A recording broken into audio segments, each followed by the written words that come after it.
Oh my goodness, Suba. I'm so So happy you're here.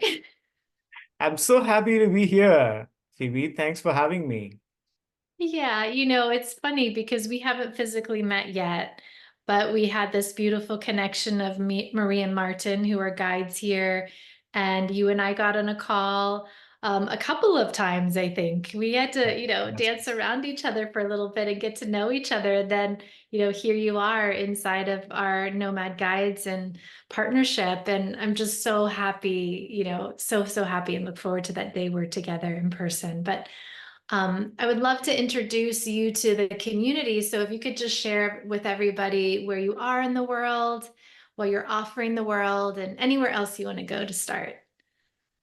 well, right now I'm in Seattle, but most of the time I'm in Bali and at some other parts of the year I'm between Singapore, Malaysia, and India.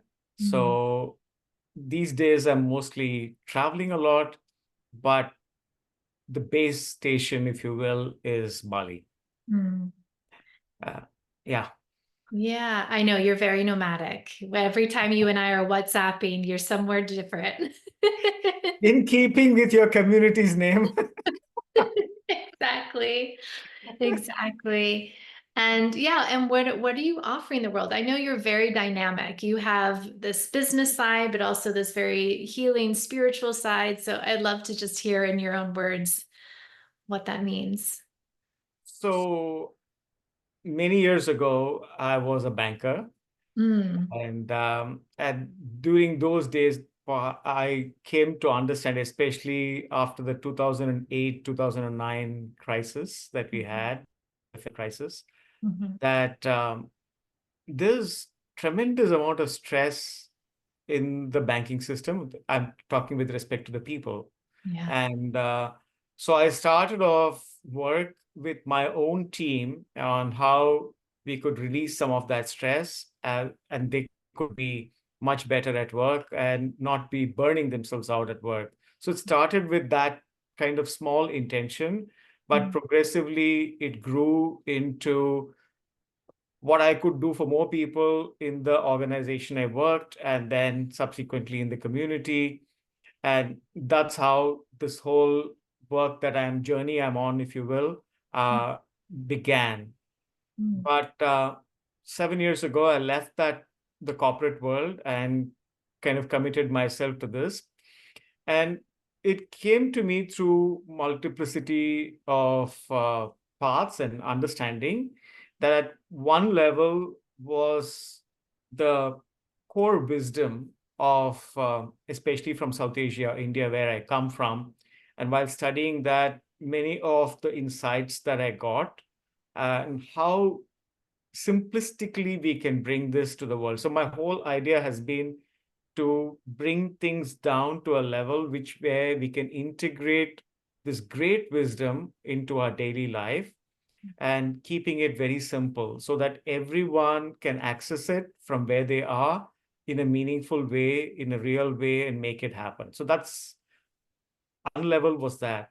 At the second level was, of course, to be able to manage the mind and sometimes I would say master the mind, and at other times I would say transcend the mind.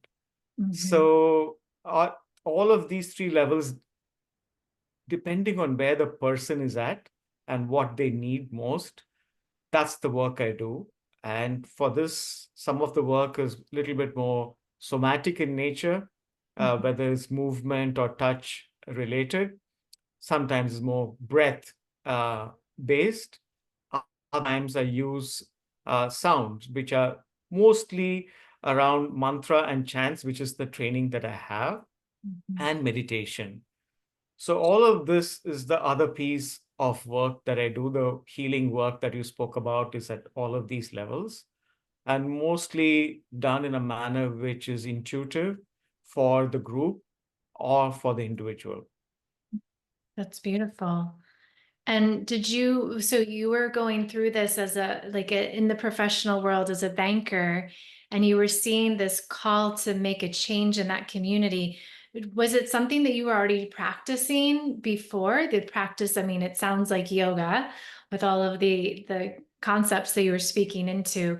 Was that something that was ingrained in you already, or was it an invitation to that journey for you as well as helping others? See, I started very young. I Yeah. was fortunate enough when I was, I would say, not even 10 years old to have been exposed. I would just call it exposure. I wouldn't say trained Mhm. uh, in what we all know as the Vedas, Yeah. in the chanting practice, in the tradition. But then over a period of time, it all went dormant. And I, Mhm. went on to study engineering, business, got into the world of business and all of that. This whole thing went dormant. But I guess it was lying somewhere there. The seeds were sown, if you will. And it all got revived much later. I Mhm. still remember in the year 2004, I took on a few days to be in solitude. And since that year, I have always, between Christmas and New Year, taken somewhere around 5 days. I started off with 3 and then progressed to around 5 days being in solitude. A lot of the insights I have gained and wisdom that I have come to understand and I live has come during those practices, Phoebe. That's beautiful.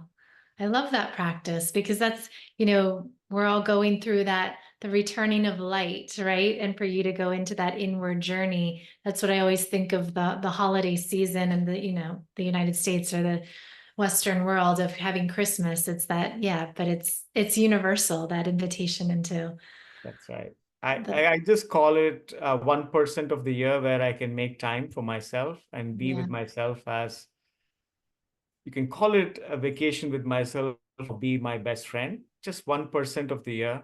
So about 3.5, 4 days. Yeah, I love that. And before we started to record, you were telling me about this new experience that you're putting together, a program around transitions. And now I'm understanding where it came from because of your transitions. So can you speak a little bit more into what this is and what called you into offering it? So while I was going through this journey, this inner journey, I came to understand that this wellness or lack thereof, which we Hmm. all speak to, mostly stems from the fact that we are unable to be who we are. Context, circumstances, whatever it may be, we are naturally drawn back. The pull is towards being who we are. But there is a lot of resistance, which context and blocks which are put in that way. We're not unable to go there. So whatever I used to say, whatever we do is like going to the spa. We're going to come back to the same lack of wellness position if we don't go back to who we naturally are. Hmm. So many years ago, I started this program of discovering what is extraordinary about oneself and how to bring that to the world and how to unlock the blocks which stop us from being that person, living that life. So that's a program which I used to run a lot. I still run a lot of it for leaders and for individuals. But I came to understand that most people in life, what they need in this moment is to navigate transitions in life and with respect to their careers. There's so much change which is forced upon them, and a lot of it which they want to be able to also map the future where they want to be in control of that and plan ahead. And if they could have a structure for it, I think people would feel a lot more confident, a lot more assured, and walk into it with confidence. Mm. So whether it's a new person who's taking on a role at work, taking on a new role at work, or if it's a person who is just transitioning from university into work, or a transition in relationships, transition in locations, um, there's a lot of all of this that is going on. All right. So a phase of life where I'm now wanting to plan for what will happen after I give up a full-time job and want to transition into something else. a transition with respect to my business. So there's a lot of context in which people could apply this. So that's what I've started to offer now, and I see the response to be very, very, I would say a lot of people I can see need this, and they are naturally drawn to a context, a framework like this, able to Mhm. bring it to their life. Phoebe. Yeah. When you were just speaking into it and talking about it being the transition, moving into it with confidence, I also felt like when you're talking about creating that structure and these different kinds of systems, I also felt like, oh, I feel calm. I know like there's a plan here. I feel safe, right? So it's creating that, regulating the nervous system and feeling like, because we need that safety first before we can step in with confidence, right? So just hearing you speak around that feels like, ah, yes, I need this right now, right? Because there's so much change. Everybody's going through a transition right now in so many different ways. So I love that you're putting this together specifically for transitions. Thank you. Yeah. Yeah. So transitions is one part, but I also felt that the other piece of work that I've started to do a lot more of is life to me appears to be the same cycle repeated in different contexts. Mm, Unless we can find a way to break out, I call it hit that escape velocity and break out of that same orbit that we are on, yeah. and possibly get into a larger orbit and then progressively get that final liberation, if you will, and Hmm. work towards that. So that's the other work that I'm doing, and in all our retreats that I offer at our center in Bali, in Being Sattva. And that works at the layer of the body, the layer of energy, the layer of the mind, and what I call as the karmic layer, or you can call it what has been, what we were brought into this life. Yeah. Maybe it was, if you believe in rebirth, it came from the past birth. If you don't, it was just handed down to us through all the generations that were existed before us, right? Yeah. So from our ancestors. Uh, so we need to be able to uh, break out of those in order to be truly having the freedom to choose, to be liberated. So that we're able to make something new rather than just be in the same old, same old. So that's the other work that we do, but that since it requires more immersive time, I prefer to do it at our center in Bali, which is perfectly set up for that. Mm. Which brings me to your beautiful center, being Sattva. How, this is how we connected, was because our guides, Maria Martin, they hosted a retreat at Being Sattva earlier this year in 2024. And I would love to know a bit more about the story of how you acquired Being Sattva and what else are you doing there? What's the vision there?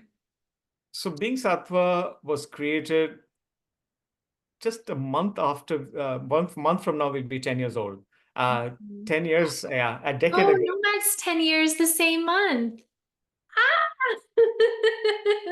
We're 10 years old together. I Oh love my that. God.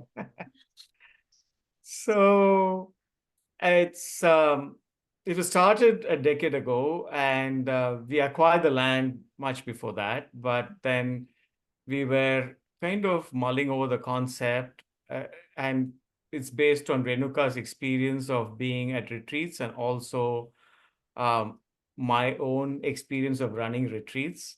And what we came to was a concept of everything that we found a retreat center will need, some of which is based on what we missed, and some of which is based on what we experienced.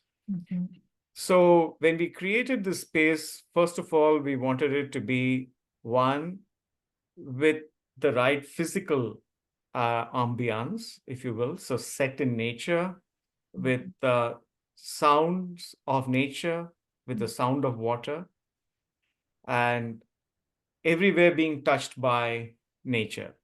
Mhm. So we have forest, paddy, open spaces all around. Even the rooms, you have option to open it up at some point.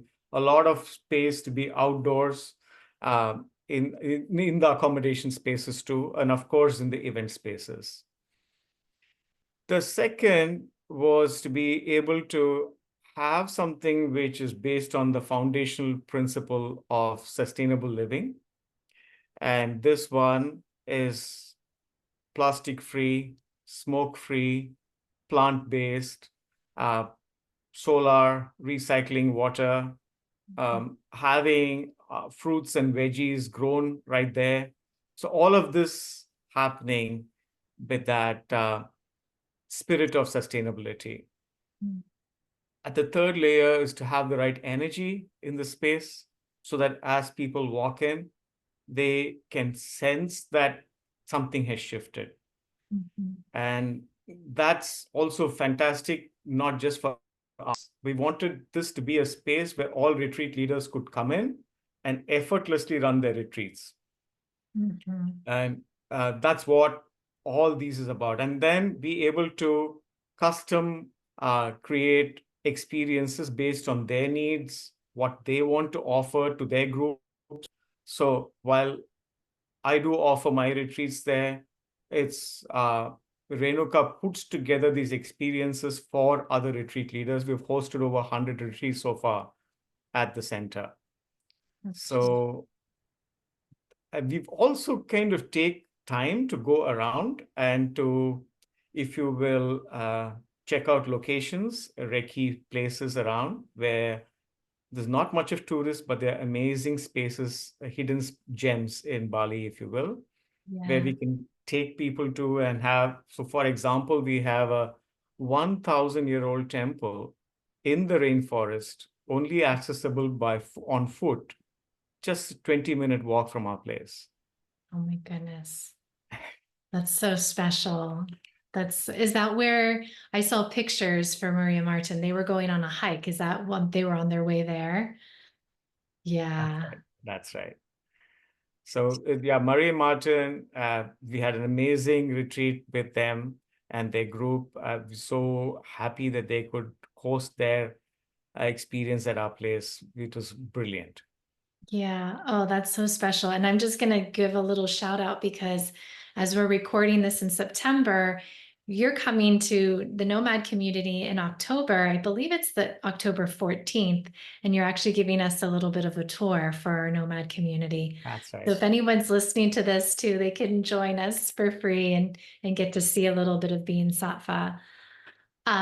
So you're in your 10th year and you've hosted, you're saying 100 retreats being for the guests or also including your own or both?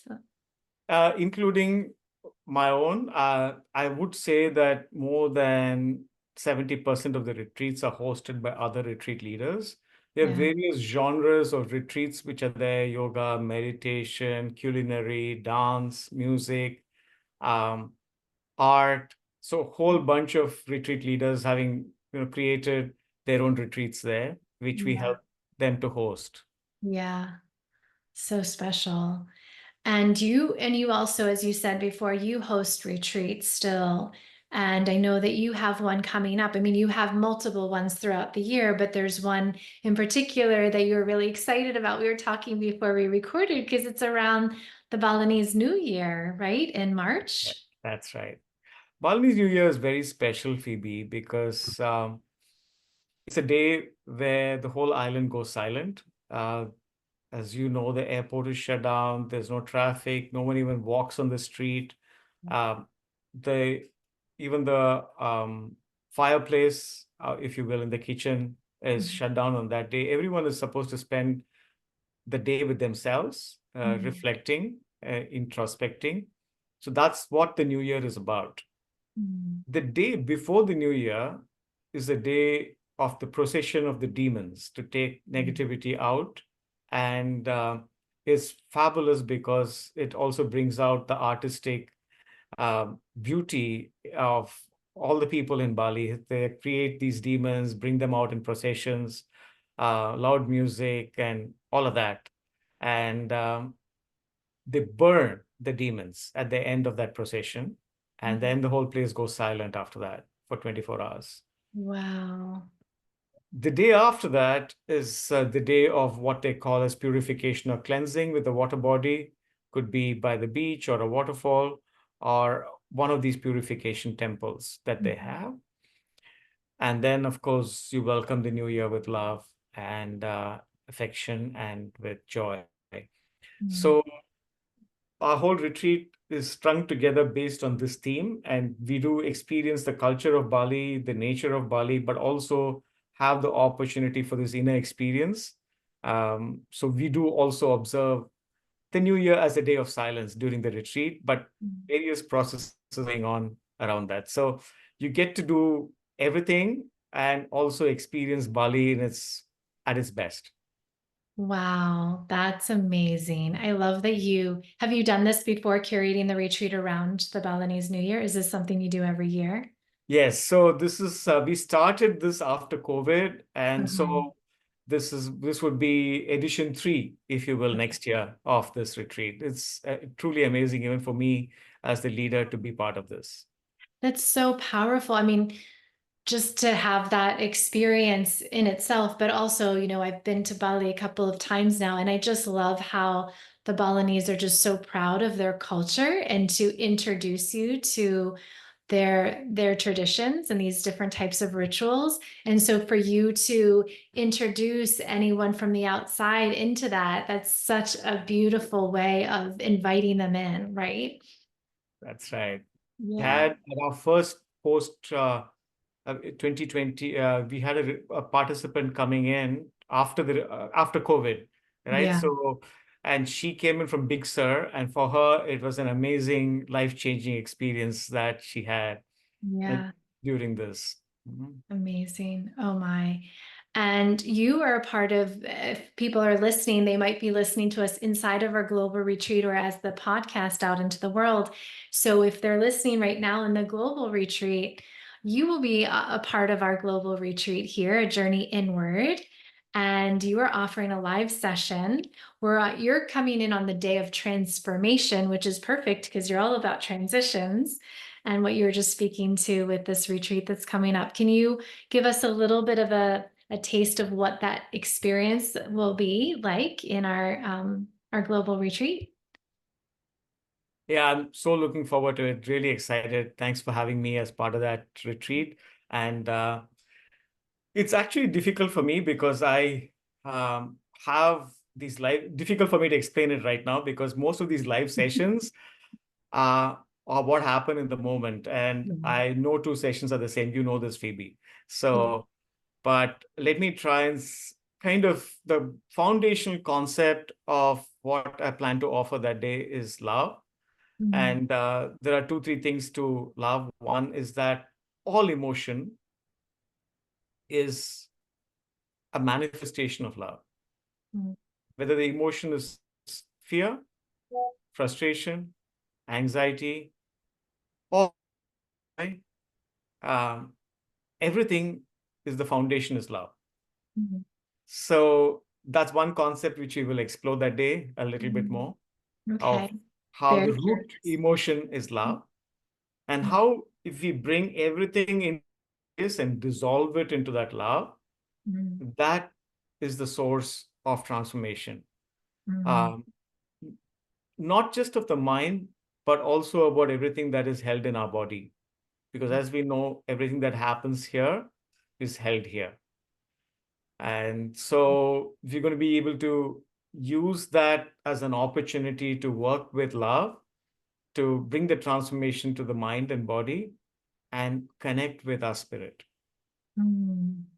That's the perfect, I mean, I know it will be exactly as it should be, and it will be very much a live experience and it will come out and in that moment. But just what you're explaining right now sounds perfect for the end of that day, right? To culminate the whole transformation we'll all be going through in various different modalities and voices that will be shared.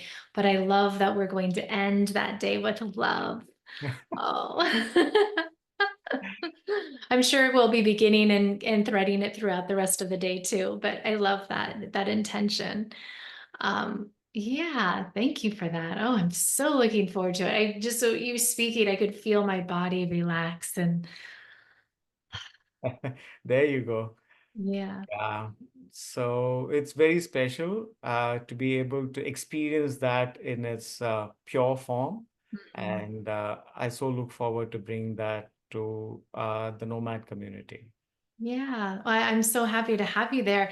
And I'm just curious, I know you have been Sattva and you travel the world and you have this beautiful vision for the program of transitions. Are there other visions on the horizon for you and all that you do in this world?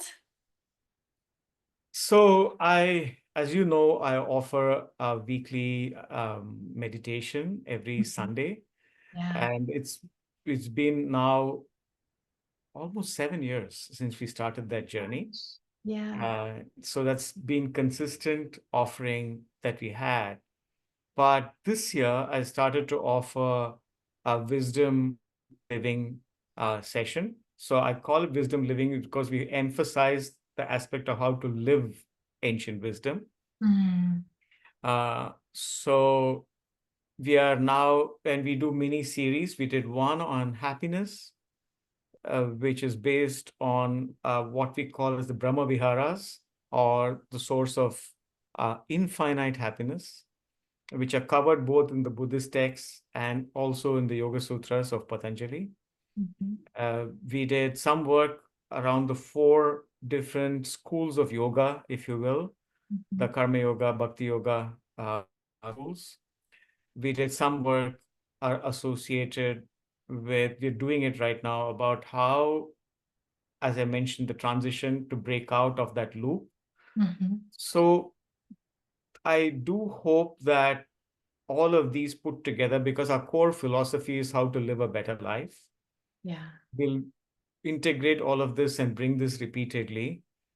I hope that by next year, I'm able to pull some of these into a series of books.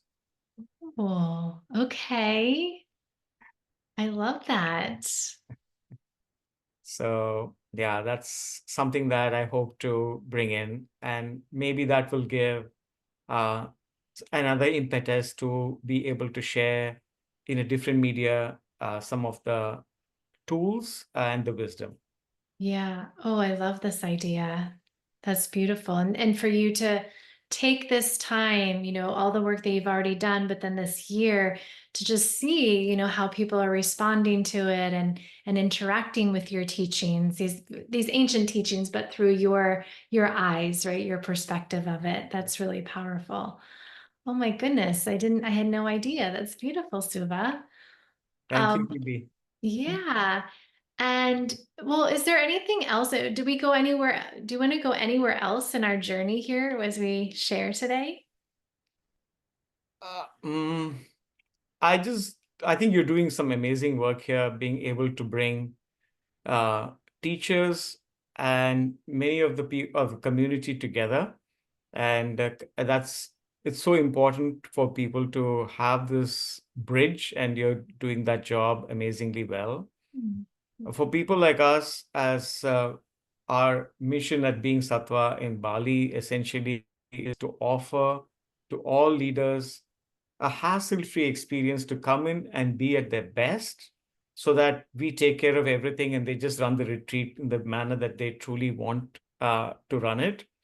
Yeah. And I'm, truly thankful to you that you're able to get this word across, because for us, for more people to get to know about this, is they will be able to understand that such things do happen, and there are such places which they can walk into, effortlessly run their retreat and go away and be at their best. So thank you so much for doing this. Oh, you're so welcome. Yeah, I'd love to speak to that too for a moment because I know, you and I both know because we've been in this business for 10 years, but it wasn't as saturated as it is now. And I think more and more people are becoming awake to this concept of travel and to, well-being in a different way. and they're looking at retreats as bringing those two together. And so this industry, business wise, it's just booming in a lot of ways, but a lot of people are overwhelmed by it, right? Because they don't know who to trust, this retreat leader, we trust the property. And so that's why we are using this platform at nOMad to be that bridge, right? So all the retreat centers like Being Sattva and all the other ones we partner with and all the retreat leaders, we know, like them, and trust them deeply because we've been to your property. Marie and Martin traveled to your property prior to it and got to know you and Renuka and knew, okay, this is the place for us. And you know, we were able to host that retreat so successfully and with such ease. And that's what we want to know. We want people to know that they can be, you know, when they see something that's approved by a nOMad, it's like, oh yeah, this will be the most optimal experience you can possibly have with this property or this leader. So we get 2 stamps for you, Subba, the retreat leader, and Subba being Sattva, the property. Thank you. Yeah. No, Yeah. I really, this work that you do and all of us in this community do are so important because in the current world, the more we can all get to be better ourselves, Yeah. the world will become a better place.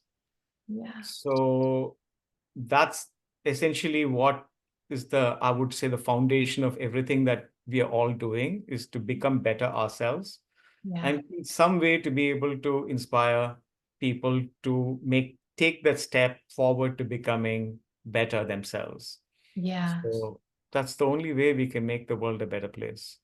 I agree with you 100%. I mean, as you spoke, I thought of the 2, like, you know, mantras that I hear is, you know, be the change you want to see in the world, right? We have to be better. But then I also love, it's kind of nOMAD's motto is, we're here to walk each other home by Ram Dass, right?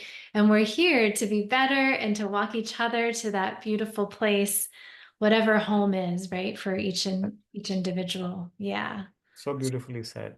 Thank Yeah. you, Phoebe. Well, I was just mirroring it back what you said.